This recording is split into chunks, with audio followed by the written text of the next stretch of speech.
એક નારો બોલાવીશું જે ભાજપના મુખ્યમંત્રી અને પ્રધાનમંત્રી સુધી જવો જોઈએ. જય આદિવાસી, જય જોહર.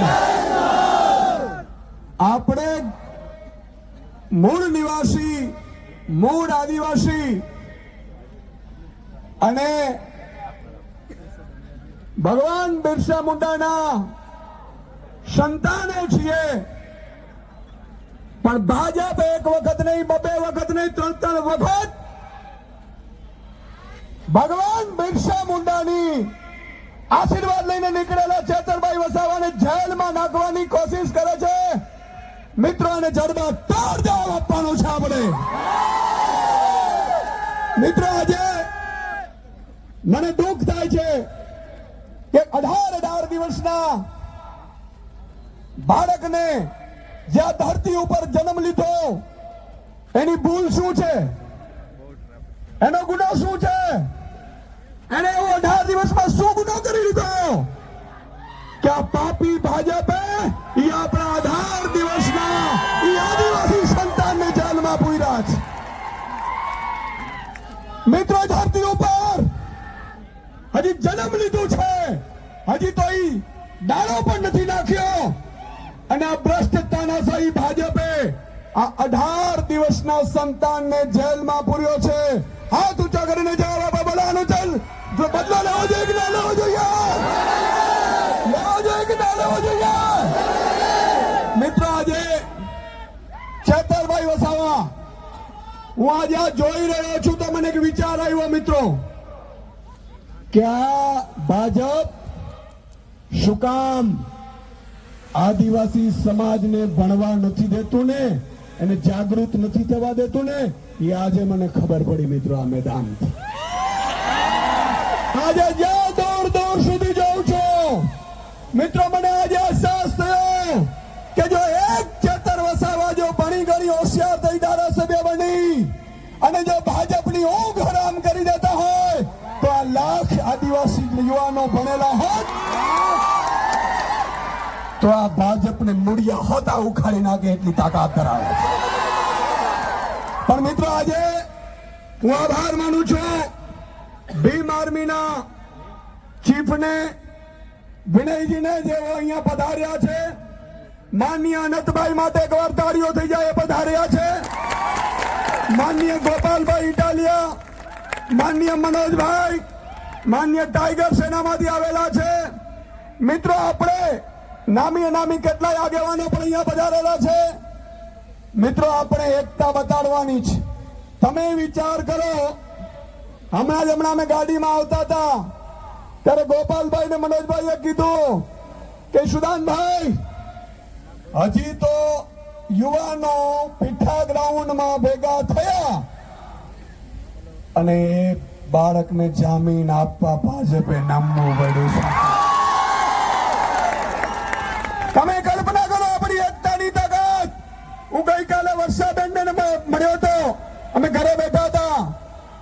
વર્ષાબેન ને કીધું, વર્ષાબેન મોડા તો નથી પડ્યા કારણ કે તમારા ઉપર આખું આજે વજન આવી પડ્યું છે. ચેતરભાઈ ને જેલમાં નાખ્યા, એમના પરિવારને જેલમાં નાખ્યા. વર્ષાબેન ને કીધું કે તમારે ચિંતા કરવાની જરૂર નથી, એક એક આમ આદમીનો સૈનિક એક ભાઈ તરીકે તમારી સાથે ઉભો છે. મિત્રો, આજે બેનને ઢીલા નથી પડવા દેવાના, અને તમારું આ સમર્થન બતાવે છે કે આજે આ 18 દિવસનું બાળક ભલે આજે જેલમાંથી બહાર આવી જશે, પણ મને ખાતરી છે કે ઈ આ ધરતી ઉપર બીજો ચેતર વસાવા પેદા થઈ ચૂક્યા છે. જ્યાં ચેતરભાઈ વસાવા સાહેબ આદિવાસી સમાજને જાગૃત કરતા હતા, એનો ગુનો શું હતો? ચેતરભાઈ નો ગુનો એ હતો મિત્રો કે જળ જંગલ જમીન મુદ્દે એમણે સરકારની સામે બાથ પીડી. આદિવાસી સમાજના દાખલાઓ સામે જે રીતે ગડબડ ચાલતી હતી એ મામલે અવાજ ઉઠાવ્યો, શિષ્યવૃત્તિના મુદ્દા ઉઠાવ્યા. અને મિત્રો, અનંતભાઈ અને ચેતરભાઈ ને મને ખબર છે આ લોકો ઉપર શું કામ પ્રહાર કરે છે ખબર છે?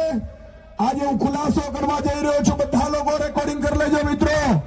આ ખૂબ અગત્યનો ખુલાસો છે કે ચેતરભાઈ વસાવા જ્યાં સુધી આ ધરતી ઉપર આદિવાસી સમાજ સાથે છે ત્યાં સુધી કોઈ મોટી કંપનીઓની તાકાત નથી કે ભાજપ જંગલની જમીનો પડાવી શકે.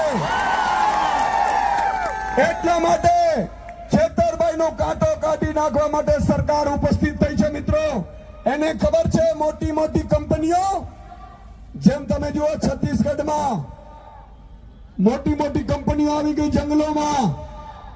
મિત્રો, આ લોકોને ખબર પડી ગઈ કે ચેતરભાઈ જ્યાં જાય છે ત્યાં 10-10, 20-20 હજાર આદિવાસી યુવાનો ભેગા થઈ જાય છે. ચેતરભાઈ કહે છે એ વાત માને છે અને એટલા માટે જ મોટી મોટી કંપનીઓને જો લાવવી હોય, જંગલો ઉપર પોલીસ ઉતારીને તમને ભગાડવા હોય તો તમારી એકતાને તોડવી પડે. પણ આજે ભાજપ સમજી ગઈ હશે કે મારો આદિવાસી સમાજ 1 લાખની સંખ્યામાં ઉપસ્થિત થયો છે. મિત્રો, આજે ખરેખર ચેતરભાઈ જેલમાં એને એમ થતું હશે કે ભલે હું જેલમાં ગયો, મારા સમાજ માટે ગયો, મારી સમાજની જળ જંગલ જમીનના મુદ્દે ગયો, પણ મિત્રો આજે આ સંખ્યાના ફોટા જ્યારે બીજે દિવસે ચેતરભાઈ વસાવા છાપામાં જોશે જેલમાં, ત્યારે એની છાતી ગજ ફૂલાશે. અને અહીંથી ખાતરી આપવા આવ્યો છું મિત્રો, ચેતરભાઈ એકલા નથી, આ આખી ટાઈગરની સેના એની સાથે છે સાહેબ. અને હું ખાતરી આપું છું કે ચેતરભાઈને વધારે સમય જેલમાં નહીં રહેવા દઈએ.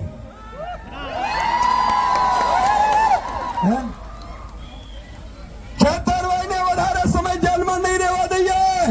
મિત્રો, તમે જોયું હશે આજે ડ્રગ્સ પેડલરો એટલું ડ્રગ્સ વેચે છે, કોઈને સજા નથી થઈ. બળાત્કારીઓ, હત્યાઓ. મને કાલે જ કેટલા આગેવાનો કહેતા હતા, મને કે સાહેબ ભાજપના એક નેતા તો વનકર્મીને બેઠે મારેલ છે, છતાં એના ઉપર સજા નથી થઈ. વાત સાચી છે મિત્રો? કારણ કે ચેતર વસાવા તમારો અવાજ બને છે, તમારી સાથે ઉભો રહે છે, એટલા માટે એને દબાવવામાં આવે છે. બોલો, એમની સાથે છો તમે? એમની સાથે છો? તો આટલે હું ખાતરી આપું છું કે છેક સુધી સુદાનભાઈ ગઢવી હોય, ગોપાલ ઇટાલી હોય, યુવરાજસિંહ હોય, મનોજ સોરઠિયા હોય કે આ ટીમ હોય, છેલ્લા શ્વાસ સુધી અમે તમારી સાથે છીએ સાહેબ. અને વધારે સમય જેલમાં નહીં રહેવા દઈએ. આજે આમ આદમી પાર્ટીની 8 લોકોની મોટી વકીલોની ટીમો સુપ્રીમ કોર્ટ, હાઈકોર્ટ તમામ સ્તરે ગોઠવાઈ ગઈ છે, પણ તમારે એકતા રાખવાની છે. મેં કાલે સાંભળ્યું આદિવાસી સમાજમાં ભાગલા પાડવા માટે કેટલાક ભાજપના નેતાઓએ ષડયંત્ર રચ્યું છે. બરોબર કે નહીં? એવું કે છે કે આ લોકો ફસાવે છે. હવે એમને સજા તો અપાવડાવી દીધી, પણ હવે જીક જીલાતી નથી આ દ્રશ્ય જોઈને મિત્રો. અને એટલા માટે આજે આદિવાસી સમાજે એકતા બતાવી છે. છેલ્લે એક નારો બોલાવીશું જોરદાર, એ આપણા એકતાનો સંદેશ હશે. ન ગુજરાત પરંતુ દિલ્હી સુધી જવું છે.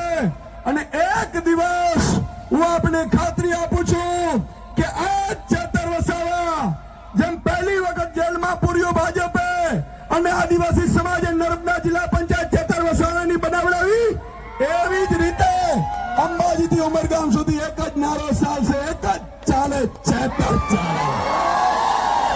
બોલો ભારત